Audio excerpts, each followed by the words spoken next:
Hello, friends. In my reading through the Bible in a year plan, I'm in Acts, and I want to give a big shout out to Cornelius. Had just read about how he influenced us as believers today because it opened up the door for the Gentiles to receive the good news about Jesus Christ. But the fascinating story is there are miraculous things that take place.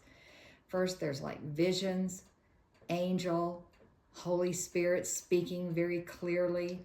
And what happened is that looking at Cornelius, he is a commander over an Italian regiment, which is about 100 men.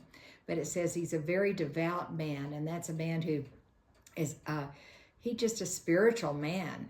And he was very generous. He loved God. He prayed, and he was just a really faithful man in this time. And so what happened is that he had a dream and a vision. An angel came to him and he said, send some men, and he gave him specific instructions on this house of the tanner to go to on the seaside. And he said, there's going to be a man named Peter there, and bring him with you because he is going to explain a lot of things to you.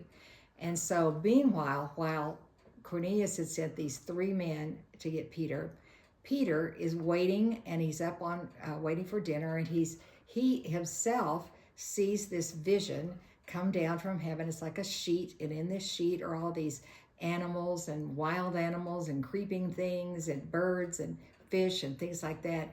And this voice said, Peter, rise, kill, and eat. And Peter said, wait, Lord, I have never eaten anything that's unclean. And this happened 3 times. He was asked to do this. And the whole reason is because he was preparing Peter for what was going to happen next. If you remember, the Jewish people had no connection, no interaction with Gentiles. They didn't eat with them, they didn't speak to them, they didn't associate with them. And so after Peter is wondering about what does this mean, because God said anything that I call clean is okay to eat.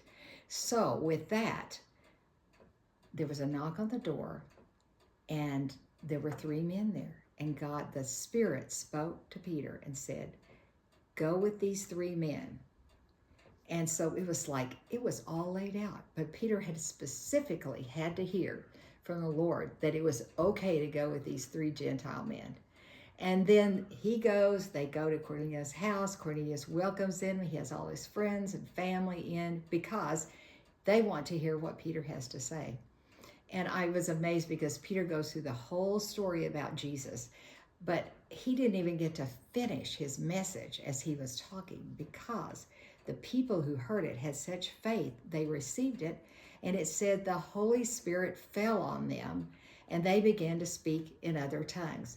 Now, what's funny to me is, think about Peter. He didn't get to give an altar call. He didn't get to do any of that.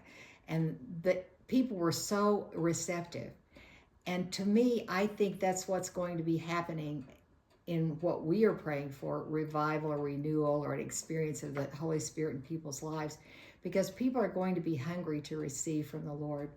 And I just marveled at that, but I was thankful to Cornelius for being obedient to what the Holy Spirit and the angels told him to do, because that opened up the opportunity then for you and I as Gentiles to hear about Jesus and to receive him in our lives.